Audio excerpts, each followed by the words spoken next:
Hi friends, പുതിയൊരു വീഡിയോയിലേക്ക് എല്ലാവർക്കും സ്വാഗതം. അപ്പോൾ ഇന്ന് മെയിനായിട്ട് പറയണത് ഷിപ്പിൽ എങ്ങനെ ജോലിക്ക് കയറാം, ക്രൂസ് ഷിപ്പിൽ എങ്ങനെ ജോലിക്ക് കയറാം എന്നതിനെക്കുറിച്ചാണ്. ഞാൻ എങ്ങനെ ജോലിക്ക് ക്രൂസ് ഷിപ്പിൽ കയറി അതിനെക്കുറിച്ചാണ് ഇന്ന് നമ്മൾ സംസാരിക്കുന്നത്. അപ്പോൾ ഞാൻ കയറിയെന്ന് വെച്ച് കഴിഞ്ഞാൽ ഞാനൊരു ആഡ് കണ്ടു. അതായത് മെയിനായിട്ടൊരു പോസ്റ്റർ കണ്ടായിരുന്നു. ഗോവയിൽ ഇങ്ങനെ ഫ്രീ ആയിട്ട് ഒരു റിക്രൂട്ട്മെന്റ് നടക്കുന്നുണ്ട്. അപ്പോൾ അവിടെ ചെന്ന് കഴിഞ്ഞിട്ടുണ്ടെങ്കിൽ നമുക്ക് സെലക്ട് ആയി കഴിഞ്ഞാൽ ഫ്രീ ആയിട്ട് തന്നെ കയറാൻ പറ്റുമെന്ന് പറഞ്ഞു. അപ്പം നമ്മളെ ഫ്രണ്ട്സും നമ്മളായിട്ട് ഒരു 2017 കാലഘട്ടത്തിൽ, കുറച്ച് നാൾ മുമ്പേ 2017 കാലഘട്ടത്തിൽ നമ്മൾ CV അതുപോലെ തന്നെ പഠിച്ച ഡിഗ്രി സർട്ടിഫിക്കറ്റ് പിന്നെ എക്സ്പീരിയൻസ് സർട്ടിഫിക്കറ്റ്സ് ഒക്കെ ആയിട്ട് അങ്ങനെ ചെന്നു. അപ്പോൾ ഞങ്ങളിവിടെ നിന്ന് ട്രെയിനൊക്കെയാണ് പോയത്. രാത്രി ട്രെയിനൊക്കെ പോയി വെളുപ്പിന് അവിടെ എത്തി. ഏകദേശം ഒരു 6 മണി 6:30 കഴിഞ്ഞപ്പോഴാണ് അവിടെ എത്തിയത് ഞങ്ങൾ. അപ്പോൾ ഗോവയിൽ ചെന്ന് കഴിഞ്ഞപ്പോൾ വലിയ ക്യൂ ആയിരുന്നു അവിടെ, ഭയങ്കര വലിയൊരു ക്യൂ ആയിരുന്നു. അപ്പോൾ വെളുപ്പിന് ചെന്ന് കഴിഞ്ഞപ്പോൾ നമ്മുടെ ബാഗും കാര്യങ്ങളൊക്കെ അവിടെ വെച്ചു. അങ്ങനെ ഞങ്ങൾ ഫ്രഷായി. റൂമൊന്നും കിട്ടിയില്ല, എല്ലാം ഫുള്ളായിരുന്നു. അങ്ങനെ ബാഗും കാര്യങ്ങളൊക്കെ വെച്ചു, ഫ്രഷപ്പൊക്കെ ആയിട്ട് നമ്മൾ വന്നു. അപ്പോൾ നമ്മൾ നിന്നപ്പോൾ എനിക്ക് കിട്ടിയത് 345 എന്ന് പറഞ്ഞൊരു നമ്പറാണ്. അത്രയും പെട്ടെന്ന് വെളുപ്പിന് തന്നെ 345 നമ്പറായി. ഫ്രണ്ട്സ് രണ്ടുപേരുണ്ട്, അവർക്കും കിട്ടി. അന്ന് ഏകദേശം അവിടെ 1600-700 അടുത്ത ആൾക്കാരുണ്ടായിരുന്നു. അതായത് സമയം 10 മണിക്കായിരുന്നു ഇന്റർവ്യൂ സ്റ്റാർട്ട് ചെയ്തിരുന്നത്. അപ്പോൾ ആ ടൈം ആകുമ്പോഴേക്കും ആൾക്കാർ ഇങ്ങനെ വന്നുകൊണ്ടിരിക്കുന്നുണ്ടായിരുന്നു. പിന്നെ എല്ലാ ഡിപ്പാർട്ട്മെന്റിലേക്കും ഉണ്ടായിരുന്നു. ഒന്ന് കിച്ചൺ ഉണ്ടായിരുന്നു, ഫ്രണ്ട് ഓഫീസ് ഉണ്ടായിരുന്നു, സ്പായ് ഉണ്ടായിരുന്നു, പിന്നെ മ്യൂസീഷ്യൻസ് ഉണ്ടായിരുന്നു, കാസിനോ ഉണ്ടായിരുന്നു, ഹൗസ് കീപ്പിംഗ് ഉണ്ടായിരുന്നു, സർവീസ് ഉണ്ടായിരുന്നു. അങ്ങനെ എല്ലാ ഡിപ്പാർട്ട്മെന്റിലോട്ടും ആളെടുത്തിരുന്നു. അപ്പോൾ വളരെ ചലഞ്ചിങ് ആയിട്ടൊരു ഇന്റർവ്യൂ ആയിരുന്നു. ഇന്റർവ്യൂ സംഘടിപ്പിച്ചാന്ന് പറഞ്ഞിട്ടുണ്ടെങ്കിൽ CSSI എന്ന് പറഞ്ഞ ഒരു ഇതാണ്, മുംബൈയിലുള്ളൊരു Carnival Service Support India Private Limited. അവരാണ് മെയിനായിട്ട്, മുംബൈയിലൊരു മൈനിങ് ഏജൻസിയാണ്. അവർ വഴിയാണ് ഞാൻ കോസ്റ്റ എന്ന് പറഞ്ഞൊരു ഷിപ്പിലോട്ട് നമുക്ക് കിട്ടണത്. അപ്പോൾ മെയിനായിട്ട് വേറെ അവിടെ സ്ക്രീനിങ് മാത്രമേ ഉണ്ടായിരുന്നുള്ളൂ. അന്നത്തെ ദിവസം എന്ന് പറഞ്ഞാൽ സ്ക്രീനിങ് ആണ്. കാരണം ആൾക്കാരെ ജസ്റ്റ് നമ്മൾ റെസ്യൂമ് കൊടുക്കുക, നമ്മൾ കറന്റ് വർക്കിംഗ് ആണെങ്കിൽ അവരത് ചെക്ക് ചെയ്യും. അത് കഴിഞ്ഞിട്ട് നമുക്ക് ഏറ്റവും നോർമലായിട്ടൊരു പൊസിഷൻ, സ്റ്റാർട്ടിങ് പൊസിഷനാണ് തന്നിരുന്നത്. അപ്പോൾ എനിക്ക് അന്ന് സ്റ്റാർട്ടിങ് തന്ന ഹൗസ് കീപ്പിംഗ് സ്റ്റിവാർഡ് എന്ന് പറഞ്ഞാണ്. അതായത് മെയിനായിട്ട് ഹോട്ടലിൽ കയറുമ്പോൾ തന്നെ ഉള്ളൊരു പൊസിഷനാണ് ഹൗസ് കീപ്പിംഗ് സ്റ്റിവാർഡ് എന്ന് പറഞ്ഞ പൊസിഷൻ. ആ ഒരു പൊസിഷനാണ് എനിക്ക് തന്നത് അന്ന് ചെന്ന് കഴിഞ്ഞപ്പോൾ. അപ്പോൾ അത് വില്ലിംഗ് ആണ്. അതായത് നമ്മൾ ആ ജോലിക്ക് വില്ലിംഗ് ആണെങ്കിൽ അപ്പോൾ തന്നെ അവർ സ്ക്രീനിങ്ങിൽ ആ പേപ്പർ അക്നോളജ്മെന്റ് പോലത്തെ ഒരു പേപ്പർ സ്ലിപ്പ് വരും. ബാക്കിയുള്ള സ്ക്രീനിങ് ഒക്കെ എന്ന് പറഞ്ഞിട്ടുണ്ടെങ്കിൽ എല്ലാം നമുക്ക് മുംബൈയിലാണ്. അപ്പോൾ നമുക്ക് താല്പര്യമുണ്ട്. അപ്പോൾ ഞാൻ MBA ആയിരുന്നു, MBA tourism and hotel management ആണ്. കറന്റ് ഞാൻ വർക്കിംഗ് ആയിരുന്നു ഒരു 4-star ഹോട്ടലിൽ. ഞാൻ ഹൗസ് കീപ്പിംഗ് സൂപ്പർവൈസറായിട്ട് വർക്കിംഗ് ആയിരുന്നു. അപ്പോൾ അവരെന്നോട് ചോദിച്ചു, why you choose this one, you have better option എന്ന് പറഞ്ഞു എൻ്റെ അടുത്ത്. കാരണം എൻ്റെ ക്വാളിഫിക്കേഷൻസ് കണ്ടിട്ട് ഞാൻ പറഞ്ഞ് ടു ഗെറ്റിംഗ് ദിസ് ജോബ് എന്ന് പറഞ്ഞിട്ടുണ്ടെങ്കിൽ നമുക്കിപ്പോൾ ഒരു ഇതിലോട്ട് എൻ്റർ ആവണം, ഈ ഷിപ്പിലോട്ട് എൻ്റർ ആവലാണ് ഇമ്പോർട്ടൻറ്റ്. കയറി കഴിഞ്ഞിട്ടുണ്ടെങ്കിൽ പിന്നെ നമുക്ക് ചേഞ്ച് ചെയ്യാനോ എന്ത് ചെയ്യാനും പറ്റും. അപ്പോൾ ഈ പറഞ്ഞ പോലെ അല്ലെങ്കിൽ നമുക്ക് അതിൽ തന്നെ ഒന്ന് ഗ്രോ ചെയ്യാൻ പറ്റും. അങ്ങനെ ഒരു വിശ്വാസം എനിക്കുണ്ടായിരുന്നു. അങ്ങനെ അവിടെ ചെന്നു. അപ്പോൾ അവരെന്നോട് പറഞ്ഞു യു ആർ സെലക്റ്റഡ് എന്ന് പറഞ്ഞു. അപ്പോൾ എൻ്റെ ഫ്രണ്ട്സിനും സെലക്റ്റഡ് ആയിട്ടുണ്ടായിരുന്നു. അപ്പോൾ എനിക്ക് കോസ്റ്റ എന്ന് പറഞ്ഞൊരു ഷിപ്പിലോട്ടാണ് എനിക്ക് അന്ന് കിട്ടിയത്.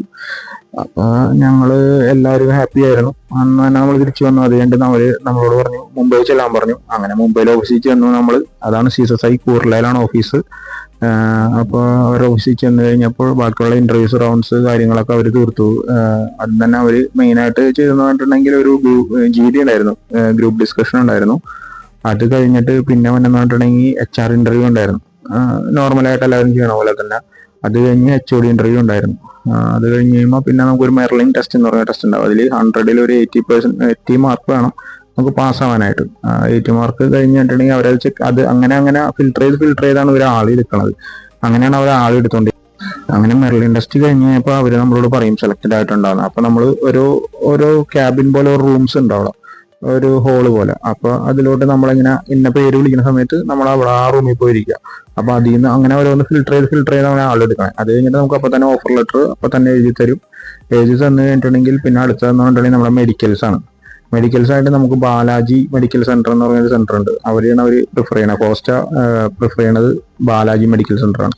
അത് ചെന്നൈ ഉണ്ട്, കേരളയുണ്ട്, മുംബൈ, അങ്ങനെ എല്ലാ ഇവിടത്തും ഉണ്ട് ബാലാജി മെഡിക്കൽ സെന്റർ എന്ന് പറഞ്ഞത്. അങ്ങനെ മെഡിക്കൽ എടുക്കാൻ പറഞ്ഞു. അപ്പോൾ അതെല്ലാം കഴിഞ്ഞപ്പോൾ എനിക്ക് ഓഫർ ലെറ്റർ വന്നു. അങ്ങനെ മെഡിക്കൽ എടുക്കാൻ പറഞ്ഞു. മെഡിക്കൽ ഞങ്ങൾ ചെന്നൈയിലാണ് എടുത്തത്. ചെന്നൈയിൽ മെഡിക്കൽ അവർ ഡയറക്റ്റ് അയച്ചു കൊടുക്കണം ചെയ്യണത്. നമുക്ക് ഹാർഡ് കോപ്പി നമ്മുടെ കയ്യിൽ തരും. ബാക്കിയെല്ലാം അങ്ങോട്ട് അയച്ചു കൊടുക്കുകയാണ്. അത് കഴിയുമ്പോൾ അടുത്ത ഇതെന്ന് പറഞ്ഞിട്ടുണ്ടെങ്കിൽ നമുക്ക് ട്രെയിനിങ് ആണ്. ട്രെയിനിങ് വന്നിട്ട് നമുക്ക് ഹൈദരാബാദിലാണ്. അതൊരു 1.5-2 months നമുക്ക് ട്രെയിനിങ് ഉണ്ട്. ഏത് പൊസിഷനിലാണോ നമ്മൾ സെലക്ട് ആയിരിക്കുന്നത് ആ പൊസിഷനിലുള്ള ട്രെയിനിങ് അവിടെ തരും. അപ്പോൾ അവിടെ നമുക്ക് ഫുഡ് ഉണ്ട്, അക്കോമഡേഷൻ നമ്മൾ പേ ചെയ്യണം. അപ്പോൾ അവർ അതിന്റെ സർട്ടിഫിക്കറ്റ് തരും. അവിടെ നിന്നാണ് നമ്മളെ കമ്പനി നമുക്ക് ഓരോ ഇൻഫോർമേഷൻസ്, അതായത് കമ്പനിയെ കുറിച്ചുള്ള, കമ്പനിയിൽ എങ്ങനെയാണ് നമ്മൾ വർക്ക് ചെയ്യേണ്ടത്, അതായത് ഷിപ്പിൽ എങ്ങനെയാണ് നമ്മൾ വർക്ക് ചെയ്യേണ്ടത്, എന്തായിരിക്കും നമ്മുടെ വർക്കിംഗ് കൾച്ചർ, അറ്റ്മോസ്ഫിയർ, എന്തൊക്കെ സാധനങ്ങളായിരിക്കും നമ്മൾ യൂസ് ചെയ്യേണ്ടത്, എന്തൊക്കെ സാധനം നമ്മൾ യൂസ് ചെയ്യാൻ പാടില്ല, എന്തൊക്കെ സാധനം നമ്മൾ ശ്രദ്ധിക്കണം, എന്തൊക്കെ സാധനം നമ്മൾ റിപ്പോർട്ട് ചെയ്യണം എന്നുള്ള കാര്യങ്ങളൊക്കെ തന്നത്. അത് കഴിയുമ്പോൾ സക്സസ്ഫുള്ളി ആയിട്ട് നമ്മൾ ട്രെയിനിങ് കംപ്ലീറ്റ് ചെയ്യണമെങ്കിൽ നമുക്ക് അത് കഴിയുമ്പോൾ തന്നെ സർട്ടിഫിക്കറ്റ് അവർ ഇഷ്യൂ ചെയ്യും. അത് അവർ ഓൾറെഡി പോസ്റ്റേക്ക് അയച്ചു കൊടുക്കുകയും ചെയ്യും. അപ്പൊ അത് കഴിഞ്ഞിട്ട് പിന്നെ നമുക്ക് ചെയ്യാവുന്നതായിട്ടുണ്ടെങ്കിൽ ഈ മെഡിക്കൽ കഴിഞ്ഞ് അതുപോലെ തന്നെ നമ്മുടെ ട്രെയിനിങ് കഴിഞ്ഞിട്ടുണ്ടെങ്കിൽ നമ്മളെ 2 സ്റ്റെപ്പ് കഴിഞ്ഞു. ഇവനിങ് അടുത്തതെന്ന് പറഞ്ഞിട്ടുണ്ടെങ്കിൽ STCW എന്ന് പറഞ്ഞ ഒരു കോഴ്സാണ്. അതായത് ഷിപ്പിൽ പോകേണ്ട എല്ലാവർക്കും ബേസിക് ആയിട്ടുള്ള, ഇപ്പൊ നമ്മുടെ നാട്ടിൽ 10ാം ക്ലാസ് എന്ന് പറഞ്ഞ പോലെ ഷിപ്പിൽ കയറേണ്ടതിനുള്ള ഫസ്റ്റ് സ്റ്റെപ്പാണ് ഈ പറഞ്ഞ പോലെ STCW എന്ന് പറഞ്ഞാൽ. STCW 4 കോഴ്സസ് ഉണ്ട്. അപ്പോൾ ആ 4 കോഴ്സ് ചെയ്ത് കഴിഞ്ഞിട്ടുണ്ടെങ്കിൽ പിന്നെ ഷിപ്പിൻ്റെതായി കഴിഞ്ഞാൽ, അതായത് നമ്മൾ പോകുന്ന പർട്ടിക്കുലർ ഷിപ്പിൻ്റെതായി കഴിഞ്ഞാൽ ഏതെങ്കിലും ഒരു കോഴ്സ് ഉണ്ടാവും. ആ കോഴ്സും കൂടി നമുക്ക് ചെയ്യാം. ചെയ്ത് കഴിയുമ്പോഴാണ് നമുക്ക് CDCക്ക് അപ്ലൈ ചെയ്യാൻ പറ്റുന്നത്. CDCക്ക് അപ്ലൈ ചെയ്ത് കഴിയുമ്പോൾ കുറച്ച് നാൾ കൊണ്ട് നമുക്ക് CDC കിട്ടും. CDC കിട്ടിക്കഴിഞ്ഞാൽ അതിനൊപ്പം തന്നെ നമ്മൾ യെല്ലോ ഫീവർ എന്ന് പറഞ്ഞ വാക്സിനേഷൻ ഉണ്ട്. യെല്ലോ ഫീവർ വാക്സിനേഷൻ എടുക്കണം. അത് കഴിഞ്ഞ് കഴിയുമ്പോൾ പിന്നെ അടുത്ത സ്റ്റെപ്പ് എന്ന് പറഞ്ഞിട്ടുണ്ടെങ്കിൽ ഇപ്പൊ ഇത്രയും പ്രോസസ്സ് കഴിഞ്ഞു. അപ്പൊ ഇത്രയും കാര്യങ്ങൾ നമുക്ക് അവിടെ നിന്ന് ഓരോ അപ്ഡേറ്റ് ആയിട്ട് കാര്യങ്ങൾ കിട്ടിക്കൊണ്ടിരിക്കും നമ്മുടെ ഏജൻസിന്ന്, അതായത് CSSIന്ന് എനിക്ക് കറക്റ്റ് ആയിട്ട് ഓരോ ഇൻഫർമേഷൻസ് അവിടെ നിന്ന് മെയിൽ ത്രൂ അയച്ചുകൊണ്ടിരിക്കും. ഇനിയിപ്പോൾ നമുക്ക് അടുത്ത സ്റ്റെപ്പ് എന്ന് പറഞ്ഞിട്ടുണ്ടെങ്കിൽ ഒന്നില്ലെങ്കിൽ നമുക്ക് വിസ എടുക്കുന്ന കാര്യമാണ്. അതായത് മെയിനായിട്ട് ഒന്നില്ലെങ്കിൽ US വിസ, അല്ലെങ്കിൽ ഷെങ്കൻ വിസ, അല്ലെങ്കിൽ ഓക്കെ ഓൺ ബോർഡ്. അതായത് ഏഷ്യൻ കൺട്രീസ് ലൈക്ക് ഹോങ്കോങ് അങ്ങനെയുള്ള കൺട്രീസിനൊക്കെ നമുക്ക് ഓക്കെ ഓൺ ബോർഡ് മതി. നമുക്ക് 3 ദിവസത്തെ ഇതാണ്, അതായത് അവിടെ സ്റ്റേ ചെയ്ത് നമുക്ക് ഷിപ്പിലോട്ട് എൻ്റർ ആവാനുള്ള ഒരു ലിമിറ്റഡ് വിസയാണ് ഈ ഓക്കെ ഓൺ ബോർഡ് എന്ന് പറയുന്നത്. പിന്നെ ഷെങ്കൻ വിസ എന്ന് പറഞ്ഞിട്ടുണ്ടെങ്കിൽ അത് മൾട്ടിപ്പിൾ എൻട്രി ആയിരിക്കും മിക്കവാറും ഉള്ളത്. അതിപ്പോൾ നമുക്ക് എങ്ങനെയാണെന്ന് വെച്ച് കഴിഞ്ഞിട്ടുണ്ടെങ്കിൽ അവർ തന്നെ ബാക്കിയുള്ള പ്രൊസീജിയർ കാര്യങ്ങൾ VFS ഗ്ലോബൽ ത്രൂ നമ്മുടെ പേയ്മെന്റ് കാര്യങ്ങൾ നമുക്ക് സ്ലോട്ട് എടുത്ത് തരുന്നു, കാര്യങ്ങൾ ചെയ്തു തരുന്നു. എന്തൊക്കെ പേപ്പേഴ്സ് ആണ് നമുക്ക് സബ്മിറ്റ് ചെയ്യേണ്ടതെന്ന് വെച്ച് കഴിഞ്ഞാൽ ആ പേപ്പേഴ്സ് എല്ലാം ഇവർ നമുക്ക് റെഡിയാക്കി തരും. അപ്പൊ നമ്മൾ എന്താണെന്ന് വെച്ച് കഴിഞ്ഞാൽ അത് അവർ പറയുന്ന പർട്ടിക്കുലർ പേപ്പറുകളെല്ലാം ഡോക്യുമെന്റ്സ് എല്ലാം കംപ്ലീറ്റ് ആക്കിയിട്ട് നമ്മൾ അത് VFSൽ എന്നാണ് നമുക്ക് ഡേറ്റ് സ്ലോട്ട് കിട്ടിക്കണം ആ ടൈമിൽ ചെന്ന് നമ്മളത് കൊടുക്കണം. അപ്പൊ കൊടുത്തു കഴിയുമ്പോൾ നമുക്ക് ഓട്ടോമാറ്റിക്കായിട്ട് അതിന്റെ ബാക്കിയുള്ള അപ്ഡേറ്റ്സ് ഒക്കെ അവർ തരും. അത് വെച്ച് കഴിഞ്ഞാൽ നമുക്ക് വിസ കിട്ടിക്കഴിഞ്ഞിട്ടുണ്ടെങ്കിൽ നമുക്ക് മെയിനായിട്ട് നമുക്ക് അതിന്റെ ഒന്നില്ലെങ്കിൽ മെസ്സേജ് ആയിട്ടോ അല്ലെങ്കിൽ മെയിലായിട്ടോ ത്രൂ നമുക്ക് അറിയാൻ പറ്റും വിസ എവിടെ എത്തി, ഡിസ്പാച്ച് ചെയ്തിട്ടുണ്ടോ, എന്നാണ് നമുക്ക് കിട്ടണേ എന്നുള്ള കാര്യങ്ങളൊക്കെ അറിയാൻ പറ്റും. നമുക്ക് ഇതുപോലെ തന്നെ ബ്ലൂ ഡാർട്ട് അങ്ങനെയുള്ള കൊറിയർ സർവീസസിലാണ് മെയിനായിട്ട് വിസ വന്നു കഴിഞ്ഞാൽ അവർ നമ്മുടെ ഡേറ്റ്, നമ്മുടെ ഫോൺ നമ്പറോ അല്ലെങ്കിൽ മെയിൽ അല്ലെങ്കിൽ മെസ്സേജ് ആയിട്ട് നമ്മളെ വിളിച്ച് നമ്മൾ കാര്യം പറയും, ഇങ്ങനെ വിസ വന്നിട്ടുണ്ട് എന്നുള്ള കാര്യം പറയും. ഇത് സീമാൻ കാറ്റഗറി വിസ ആയതുകൊണ്ട് ഇത് വിസ റിജക്റ്റ് ആവാൻ ഉള്ള കാരണം വളരെ കുറവാണ്. കാരണം നമ്മളവിടെ പഠിക്കാൻ വേറെ എന്തെങ്കിലും ഒരു പുതിയ ഇതിനു വേണ്ടി പോകണമെന്നല്ല, നമ്മൾ ഷിപ്പിലോട്ട് എൻട്രി ആവാൻ വേണ്ടി അവരുടെ കൺട്രിയിൽ അല്ലെങ്കിൽ അവരുടെ പോർട്ടിൽ നിന്ന് എൻട്രി ആവാൻ വേണ്ടിയുള്ള ഒരു വിസ ആയതുകൊണ്ടും പിന്നെ നമുക്ക് വേറെ ജോലിക്കായിട്ട് നമ്മൾ ട്രൈ ഒന്നും ചെയ്യുന്നില്ല. കാരണം നമുക്ക് ഓൾറെഡി ജോലി ഉള്ളതുകൊണ്ട് നമുക്കിത് കിട്ടാൻ എളുപ്പമാണ്. പിന്നെ കമ്പനി സൈഡിൽ നിന്ന് പേപ്പർ കാര്യങ്ങളൊക്കെ കിട്ടും. വൺസ് നമ്മൾ ഓൾറെഡി CDC അല്ലെങ്കിൽ STCW കഴിഞ്ഞിട്ടുണ്ടെങ്കിൽ നമ്മൾ ഇവിടെയാണ് പഠിച്ചത്, ഏത് കോളേജിലാണ് പഠിച്ചതെന്ന് വെച്ച് കഴിഞ്ഞാൽ അവർ എല്ലാ കാര്യവും നമുക്ക് അപ്ഡേറ്റ് ചെയ്ത് തരും. അതായത് ഇൻഡോസ് എന്ന് പറഞ്ഞ ഒരു നമ്പർ തരും, നമുക്ക് സെപ്പറേറ്റ് ഒരു നമ്പർ ഉണ്ടാവും, ഇൻഡോസ് നമ്പറും ഇൻഡോസ് പാസ്വേഡും ഉണ്ടാവും. അപ്പോൾ എന്ന് വെച്ച് കഴിഞ്ഞാൽ മിനിസ്റ്റർ ഓഫ് ഷിപ്പിംഗ്, അതായത് DG ഷിപ്പിംഗിൽ ഡയറക്റ്റീവ് ജനറൽ ഓഫ് ഷിപ്പിംഗിൽ നമുക്കൊരു ID നമ്പർ ഉണ്ടാവും, അതുപോലെ തന്നെ ഒരു പാസ്വേഡും ഉണ്ടാവും. അപ്പൊ നമ്മൾ അത് വെച്ചാണ് നമ്മൾ ഒരു നോക്കണത്. അതായത് ഇപ്പൊ അമൽ ജോസ് അല്ലെങ്കിൽ ഇന്നാള് എന്ന് പറഞ്ഞ XYZ അങ്ങനെയല്ല, നമുക്കൊരു നമ്പർ ഉണ്ടാവും, അതായത് ഒരു ID നമ്പർ പോലെ ഒരു നമ്പർ ഉണ്ടാവും. ആ ID നമ്പറിൽ വെച്ചാണ് ഏതൊക്കെ കോഴ്സ് ചെയ്തിട്ടുണ്ട്, ഏതൊക്കെ രാജ്യങ്ങളിൽ ഏതൊക്കെ എപ്പോഴാണ് സൈൻ ഓൺ ആയേക്കണത്, സൈൻ ഓഫ് ആയേക്കണത്, അങ്ങനെയുള്ള എല്ലാ ഡീറ്റെയിൽസും നമുക്ക് അതിൽ അറിയാൻ പറ്റും. അങ്ങനെയാണ് അത് മിനിസ്ട്രി ഓഫ് ഷിപ്പിങ്ങിന്റെ ഒരു വാട്ടർവേസിന്റെ ഒരു വെബ്സൈറ്റ് ആണ്, സെൻട്രൽ ഗവൺമെന്റിന്റെ. അപ്പൊ അത് ത്രൂ ആണ് നമുക്ക് അറിയാൻ പറ്റുന്നത്. അത് കഴിഞ്ഞിട്ടുണ്ടെങ്കിൽ ഇപ്പൊ ഈ അടുത്ത് വന്നേക്കുന്ന കാര്യമാണ് SID, സീഫെയറേഴ്സ് ഐഡന്റിഫിക്കേഷൻ ഡോക്യുമെന്റ് എന്ന് പറഞ്ഞാൽ. SID കാർഡ് നമുക്ക് ഏതെങ്കിലും ഒരു രാജ്യത്ത് ചെല്ലുകയാണെങ്കിൽ അല്ലെങ്കിൽ എന്തെങ്കിലും ഒരു കാര്യത്തിനൊക്കെ നമുക്ക് SID നമ്മുടെ കയ്യിൽ, ചില രാജ്യങ്ങളിൽ SID കാർഡ് നിർബന്ധമാണ്. അതായത് നമ്മുടെ പാസ്പോർട്ട് പോലെ തന്നെ നമുക്ക് സീഫെയറേഴ്സിന് മാത്രം സൂക്ഷിക്കാൻ പറ്റിയ ഒരു ഡോക്യുമെന്റ് ആണ് SID എന്ന് പറഞ്ഞത്, അതായത് സീഫെയറേഴ്സ് ഐഡന്റിഫിക്കേഷൻ ഡോക്യുമെന്റ്. അതിനെല്ലാം 10 years ആണ് അതിന്റെ ഇതുള്ളത്, വാലിഡിറ്റി ഉള്ളത്. നമ്മുടെ പാസ്പോർട്ട്, CDC എല്ലാം 10 years ആണ്. ഈ 10 years കഴിയുമ്പോൾ നമ്മൾ ഓട്ടോമാറ്റിക്കായിട്ട് നമ്മൾ എല്ലാത്തിനും റീഅപ്ലൈ ചെയ്യണം. അല്ലെങ്കിൽ 6 months എങ്കിലും, മിനിമം 6 months അല്ലെങ്കിൽ 1 year എങ്കിലും വേണം നമ്മൾ ജോയിൻ ചെയ്യാനായിട്ട്. പലരും ഷിപ്പിൽ കയറാൻ വേണ്ടി പല പല വഴികൾ നോക്കണ്ട. അപ്പൊ ഞങ്ങൾ മുംബൈ ചെന്ന് കഴിഞ്ഞപ്പോൾ തന്നെ കുറെ ടീമുകൾ നമ്മളായിട്ടൊന്ന് പരിചയപ്പെട്ടായിരുന്നു. അപ്പൊ അവര് പറയണെന്ന് വെച്ചിട്ടുണ്ടെങ്കിൽ 5 ലക്ഷം രൂപ ഇന്ന ഏജൻസിക്ക് കൊടുത്തിട്ടുണ്ട് കയറാൻ വേണ്ടി, 2 ലക്ഷം രൂപ ഇന്ന ഏജൻസിക്ക് കൊടുത്തിട്ടുണ്ട് കയറാൻ വേണ്ടി എന്നൊക്കെ പറഞ്ഞു. അപ്പൊ ഞങ്ങൾ ഇങ്ങനെ സംസാരിച്ചു വന്നപ്പോൾ നിങ്ങളെ ഏജന്റ് ത്രൂ ആണ്, ഏത് ഏജന്റ് ത്രൂ ആണെന്നൊക്കെ നമ്മളോട് ചോദിച്ചായിരുന്നു. അപ്പൊ നമ്മൾ കയറി എന്ന് പറഞ്ഞാൽ carnival Service Support India Private limited എന്ന് പറഞ്ഞാണ്. അവർ ഒഫീഷ്യൽ പാർട്ട്നേഴ്സ് ആണ്. അതായത് കോസ്റ്റ കാർണിവൽ കോർപ്പറേഷന്റെ ഒഫീഷ്യൽ, ഇന്ത്യയിലുള്ള ഒഫീഷ്യൽ പാർട്ട്നേഴ്സ് ആണ് ഈ CSSI. ഇത് കുർളയിലാണ് അവരുടെ ഓഫീസ് വന്നത്. പിന്നെ ഇവർക്ക് ഏതൊക്കെ ഷിപ്പാണ് ഇവർ ചെയ്യണതെന്ന് വെച്ച് കഴിഞ്ഞാൽ, ഒന്ന് കോസ്റ്റ ചെയ്യുന്നുണ്ട്, പിയാനോ ഓസ്ട്രേലിയ, സീബോൺ, പിന്നെ അതുപോലെ തന്നെ വേറെ ചെയ്യണമെന്ന് വെച്ച് കഴിഞ്ഞാൽ ഹോളണ്ട് അമേരിക്കൻ, പിന്നെ പ്രിൻസസ്, പിന്നെ പിയാനോ, പിന്നെ അങ്ങനെ ഒരു കുറച്ച് ഷിപ്പുകൾ ഇവർ ചെയ്യാണ്ട്. അവർക്ക് എല്ലാവർക്കും ഈ ഷിപ്പുകൾക്ക് എല്ലാത്തിനും ഒരു 10 അല്ലെങ്കിൽ 15 ഷിപ്പുകൾ വെച്ച് പുതിയതുണ്ട്. കോസ്റ്റയ്ക്ക് തന്നെ ഇപ്പോൾ 6000-ന്റെ ഷിപ്പുണ്ട്, 7000-ന്റെ ഷിപ്പുണ്ട്, അതുപോലെ 2500-ന്റെ ഷിപ്പുണ്ട്. അങ്ങനെ പല സെക്ഷനുള്ള ഷിപ്പുകളുണ്ട്. ഈ കമ്പനികൾ തന്നെ കാറ്റഗറൈസ് ചെയ്യേണ്ടത്. അതായത് പ്രീമിയം ഷിപ്പുകളുണ്ട്, പിന്നെ ഒരു നോർമൽ ഷിപ്പുകളുണ്ട്, ബിസിനസ് ഷിപ്പുകളുണ്ട്, അതുപോലെ ഫാമിലി ആൻഡ് ഫൺ ഉണ്ട്. അങ്ങനെ പല തരത്തിൽ ക്ലാസിഫൈ ചെയ്യാറുണ്ട് ഷിപ്പുകൾ. അപ്പം ഞാൻ എന്തുവന്നാലും കുറച്ച് ഏജൻസീസിന്റെ പേര് ഞാൻ പറയാം. ട്രസ്റ്റ്ഫുൾ ആയിട്ടുള്ള ഇന്ത്യയിലുള്ള ഏജൻസീസ് ഒന്ന് CSSI ആണ്. അതിന്റെ ഇത് ഞാനിവിടെ കൊടുക്കാം, അതിന്റെ ഡീറ്റെയിൽസ് ഞാൻ കൊടുക്കാം. ഒന്ന് CSSI ആണ്, carnival Service Support India Private limited എന്നാണ് CSSI. അത് കാർണിവലിന്റെ ഒഫീഷ്യൽ പാർട്ട്നേഴ്സ് ആണ്. അവരാണ് മെയിനായിട്ട് ചെയ്യണത്. ആ ഏജൻസി വഴിയാണ് ഞാൻ പോയത്. പ്രത്യേകം ശ്രദ്ധിക്കുക, ഈ ഏജൻസി വഴി ഡയറക്റ്റ് ആയിട്ട് പോകുന്നതിന് കമ്പനി ഒരു പൈസ പോലും നിങ്ങളിൽ നിന്ന് വാങ്ങിക്കില്ല. മെഡിക്കൽ, അതുപോലെ തന്നെ വിസ എന്നിവയുടെ എല്ലാ ഡോക്യുമെന്റ്സും അവർക്ക് കൊടുത്തു കഴിഞ്ഞിട്ടുണ്ടെങ്കിൽ 1st to 3rd സാലറി അതിൻ്റെ ഉള്ളിൽ എല്ലാ പൈസയും നിങ്ങൾക്ക് റിട്ടേൺ കിട്ടും. അത് ശ്രദ്ധിക്കുക. ഈ പലർക്കും അറിയില്ല.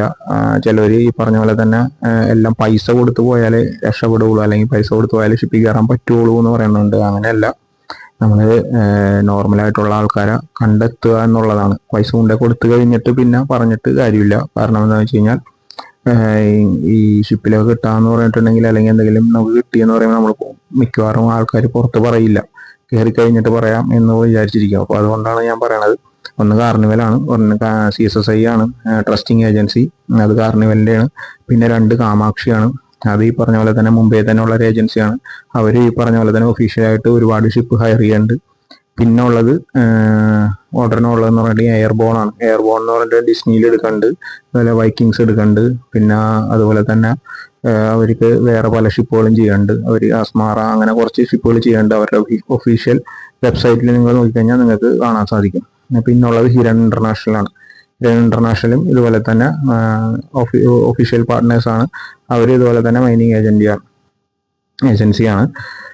പിന്നെ ഉള്ളതെന്ന് പറഞ്ഞിട്ടുണ്ടെങ്കിൽ, മെയിനായിട്ടുള്ളതെന്ന് പറഞ്ഞിട്ടുണ്ടെങ്കിൽ, പിന്നെ ഉള്ളതെന്ന് പറഞ്ഞിട്ടുണ്ടെങ്കിൽ ഓഷ്യൻ കെ മാനേജ്മെന്റ് എന്ന് പറഞ്ഞാണ്. അവർ മെയിനായിട്ട് എടുക്കുന്നത് മാർഗരീറ്റ സീസ് എന്ന് പറഞ്ഞ ഷിപ്പുണ്ട്. അവർ ഇത് തന്നെയാണ്, ട്രസ്റ്റഡ് പാർട്ട്നേഴ്സ് ആണ്.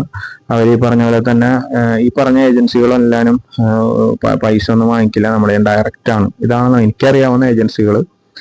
എനിക്ക് എൻ്റെ ഫ്രണ്ട്സും പോയേക്കണൊക്കെ ഈ ഏജൻസികൾ ത്രൂ ആണ് മെയിനായിട്ട്. കറന്റ് ഷിപ്പിൽ കയറാൻ വേണ്ടിയുള്ള ഡോക്യുമെന്റ്സ് ഒക്കെയാണ്. എന്തൊക്കെയാണ് നമുക്ക് ഷിപ്പിൽ കയറാൻ വേണ്ടിയുള്ള ഡോക്യുമെന്റ്സ് എന്ന് പറയുന്നത്? ഒന്ന് STCW വേണം, STCW വേണം. പിന്നെ പാസ്പോർട്ട്, പിന്നെ CDC, പിന്നെ SID card, yellow fever, medical. ഇത്രയും സാധനങ്ങളാണ് നമുക്ക് മെയിനായിട്ട് വേണ്ടത് ഷിപ്പിൽ കയറാൻ വേണ്ടിയിട്ട്. പിന്നെ കമ്പനി ജോയിനിങ് ലെറ്റർ, പിന്നെ കമ്പനിയുടെ ടിക്കറ്റ്, കോൺട്രാക്ട് കാര്യങ്ങളൊക്കെ നമുക്ക് സെപ്പറേറ്റ് വേണം. അപ്പൊ ഇതെല്ലാം എന്ന് പറഞ്ഞിട്ടുണ്ടെങ്കിൽ, നമുക്ക് ഇവിടെ നിന്ന് ഇപ്പൊ നമ്മൾ വീട്ടിൽ നിന്ന് പോകുന്നത് തുടങ്ങി നമ്മൾ തിരിച്ചെത്തണ വരെയുള്ള എല്ലാ കാര്യങ്ങളും നമുക്ക് ചെയ്തു തന്നത് കമ്പനിയാണ്. നമുക്ക് 1 രൂപ പോലും വേറെ ചിലവില്ല. നമുക്കിപ്പോൾ വിസയിലാണെങ്കിലും, അതുപോലെ മെഡിക്കൽ ആണെങ്കിലും, പിന്നെ വേറെ ഏതെങ്കിലും കോഴ്സസ്, അതായത് കമ്പനി പറയുന്ന കോഴ്സസ് എന്തെങ്കിലും ചെയ്തിട്ടുണ്ടെങ്കിൽ അതിന്റെ എല്ലാത്തിന്റെയും റീഇംബേഴ്സ്മെന്റ് നമ്മൾ വൺസ് ഓൺ ബോർഡ് ചെന്ന് കഴിയുമ്പോൾ എല്ലാത്തിന്റെയും സ്ലിപ്പ് കൊടുത്തിട്ടുണ്ടെങ്കിൽ അവിടെ നമുക്ക് തിരിച്ചു തരും. അത് 1st സാലറി അല്ലെങ്കിൽ 3rd സാലറിക്ക് ഉള്ളിൽ എല്ലാം തിരിച്ചു തരും. അതായത് നിങ്ങൾ കൊടുക്കുന്ന ബിൽസ് എല്ലാം കറക്റ്റ് ആണെങ്കിൽ മാത്രമേ കിട്ടുള്ളൂ. ഒന്നും വിട്ടുപോകരുത്. ഇപ്പോൾ വാക്സിനേഷൻ ഉണ്ടെങ്കിൽ വാക്സിനേഷൻ്റെ സ്ലിപ്പ് കാര്യങ്ങളെല്ലാം കറക്റ്റായിട്ട് കിട്ടണം. പിന്നെ ഒറിജിനൽസ് ആയിരിക്കണം കൊടുക്കേണ്ടത്. അത് പ്രത്യേകം ശ്രദ്ധിക്കുക. അപ്പോൾ അതിനെക്കുറിച്ചാണ് ഇപ്പോൾ പറഞ്ഞത് നമ്മൾ. അപ്പോൾ ഇത്രയും സാധനങ്ങളാണ് ഷിപ്പിൽ കയറാൻ വേണ്ടിയുള്ള ഡോക്യുമെന്റ്സ്. അപ്പൊ ഞാൻ പറഞ്ഞ ഏജൻസീസും ഇതൊക്കെ നമുക്ക് റെഡി ആണെങ്കിൽ, ഇത്രയും സംഭവങ്ങളൊക്കെ റെഡി ആണെങ്കിൽ നമുക്ക് ഇപ്പൊ തന്നെ അപ്ലൈ ചെയ്യാൻ പറ്റും. ഈ പറഞ്ഞ CSSIക്കും അവർക്ക് ലോഗിൻ ചെയ്ത് അപ്ലൈ ചെയ്യാനായിട്ട് ഒരുപാട് വേക്കൻസീസ് കിടപ്പുണ്ട്. അത് നമ്മൾ വേറെ വീഡിയോ ആയിട്ട് ചെയ്യാനുണ്ട് എല്ലാ ഏജൻസീസിന്റെയും. പിന്നെ അതുപോലെ തന്നെ കാമാക്ഷി ഏജൻസീസ്, അതുപോലെ തന്നെ എയർബോൺ റിക്രൂട്ട്മെന്റ് ഏജൻസി മുംബൈയിലുള്ളത്, അവർക്ക് ചെന്നൈയിലുണ്ട് ഓഫീസ്. പിന്നെ ഹിരൺ ഇന്റർനാഷണൽ, പിന്നെ അതുപോലെ തന്നെ ഓഷ്യൻ കെ മാനേജ്മെന്റ്, അങ്ങനെ ഒരു 5 ഏജൻസീസ് ആണ് ട്രസ്റ്റ്ഫുൾ ആയിട്ടുള്ളത്. അപ്പോൾ ഇവർക്ക് എല്ലാവർക്കും അവരുടെ സൈറ്റിൽ കയറി കഴിഞ്ഞാൽ നമുക്ക് അപ്ലൈ ചെയ്യാൻ പറ്റും. അവരുടെ വേക്കൻസീസ് എപ്പോഴാണ് വന്നതെന്ന് വെച്ചാൽ നമ്മൾ ചെക്ക് ചെയ്തുകൊണ്ടിരുന്നിട്ടുണ്ടെങ്കിൽ നമുക്ക് അവരുടെ മെയിൽ ത്രൂ കാര്യങ്ങളും വരും. അപ്പോൾ എല്ലാവരും ശ്രദ്ധിക്കുക. പിന്നെ ഇന്നത്തെ വീഡിയോ ഇത്രേ ഉള്ളൂ. അപ്പോൾ ഇന്ന് യൂസ്ഫുൾ ആയ വീഡിയോ ആണെങ്കിൽ എല്ലാവരും ഇത് ഷെയർ ചെയ്യുക. ഷിപ്പിൽ കയറാൻ വേണ്ട പിള്ളേർക്കൊക്കെ ഇത് അയച്ചു കൊടുക്കുക. താല്പര്യമുള്ളവർക്ക് +2 കഴിഞ്ഞിട്ട് GP റേറ്റിംഗ് കഴിഞ്ഞവരും, പിന്നെ അതുപോലെ നോട്ടിക്കൽ സയൻസ് കഴിഞ്ഞവരൊക്കെ ഉണ്ട് ഒരുപാട് പേര്. ഇപ്പം നമുക്ക് കറന്റ് വേണ്ടെന്ന് പറഞ്ഞിട്ടുണ്ടെങ്കിൽ, എവിടെയെങ്കിലും ചെന്ന് കഴിഞ്ഞിട്ടുണ്ടെങ്കിൽ, അല്ലെങ്കിൽ എവിടെയെങ്കിലും ഒരു പ്രോപ്പർട്ടിയിൽ വർക്ക് ചെയ്യണമെങ്കിൽ നമുക്ക് ഇപ്പോൾ കറന്റ് കയറാനായിട്ട് മെയിനായിട്ട് വേണ്ടതെന്ന് വെച്ച് കഴിഞ്ഞാൽ, ഒന്ന് അവിടുത്തെ ഓഫർ ലെറ്റർ വേണം. പിന്നെ കറന്റ് സാലറി ഗെറ്റിംഗ് ആയിട്ടുള്ളതെന്ന് പറഞ്ഞിട്ടുണ്ടെങ്കിൽ ഒരു ഇത് വേണം, പാസ്ബുക്ക്. അതായത് ഇപ്പോൾ നമുക്ക് കറന്റ് നമ്മൾ വർക്കിംഗ് ഒരു 6 months ബാങ്ക് സ്റ്റേറ്റ്മെന്റ്, അതാണ് അവർ ഉദ്ദേശിക്കുന്നത്, അത് വേണം. പിന്നെ ഇതുപോലെ തന്നെ അതായത് ഇപ്പോൾ നമ്മൾ കറന്റ് വർക്കിംഗ് ആണെന്നും പറഞ്ഞ ഒരു വർക്ക് സർട്ടിഫിക്കറ്റ് വേണം. പിന്നെ ചിലപ്പോൾ ഇപ്പോൾ അവർ വിളിച്ച് ചോദിക്കാണ്ട് ഏജൻസിയിൽ നിന്ന്, ഇപ്പോൾ നമുക്ക് കിട്ടിക്കഴിഞ്ഞാൽ തന്നെ വിളിച്ച് ചോദിക്കാണ്ട് അവിടെ വർക്കിംഗ് ഉണ്ടോ, അങ്ങനെ വർക്കിംഗ് ഉണ്ടോ എന്നറിയാൻ. ഡിഗ്രി വേണം. ഇപ്പോൾ ഡിഗ്രി നിർബന്ധമൊക്കെയാണ്. 2 years എങ്കിലും വർക്കിംഗ് ആയിരിക്കണം. ഇംഗ്ലീഷ് അത്യാവശ്യം അറിയണമായിരിക്കണം. അങ്ങനെ കുറച്ച് കാര്യങ്ങളൊക്കെ നിർബന്ധമാക്കിയിട്ടുണ്ട്. അപ്പോൾ നമുക്ക് കയറാനായിട്ട് ഇപ്പോൾ നിലവിൽ 4 star അല്ലെങ്കിൽ 5 star പ്രോപ്പർട്ടീസിൽ കറന്റ് വർക്കിംഗ് അവർക്ക് സുഖമായിട്ട് കയറാൻ പറ്റും. എല്ലാവരും അപ്ലൈ ചെയ്യുക. നേരത്തെ തന്നെ അപ്ലൈ ചെയ്ത് കഴിഞ്ഞാലേ വിളിക്കുള്ളൂ. 3-4 മാസം പിടിക്കും വിളിക്കാനൊക്കെ. കാര്യങ്ങൾ ചെയ്തിട്ടുണ്ടെങ്കിൽ അവർ ചെക്ക് ചെയ്തിരിക്കും. നിങ്ങൾക്ക് അഡീഷണൽ ആയിട്ട് എന്തെങ്കിലും ക്വാളിഫിക്കേഷൻ അച്ചീവ്മെന്റ്സ് ഉണ്ടെങ്കിൽ എത്രയും പെട്ടെന്ന് നിങ്ങൾ വിളിക്കാനുള്ള ചാൻസ് കൂടുതലാണ്. അപ്പൊ ഈ പറഞ്ഞ പോലെ STCW, CDC, SID, മെഡിക്കൽ, അതൊക്കെ ഓരോ ഷിപ്പിനനുസരിച്ച് ആണ് നമുക്കത് ചെയ്യാൻ പറ്റുള്ളൂ. അപ്പൊ ഈ വീഡിയോ എല്ലാവർക്കും ഷെയർ ചെയ്യുക. ഇനി ഇങ്ങനെയുള്ള ഇൻഫോർമേറ്റീവ് വീഡിയോസ് വരുന്നവരെ ബൈ.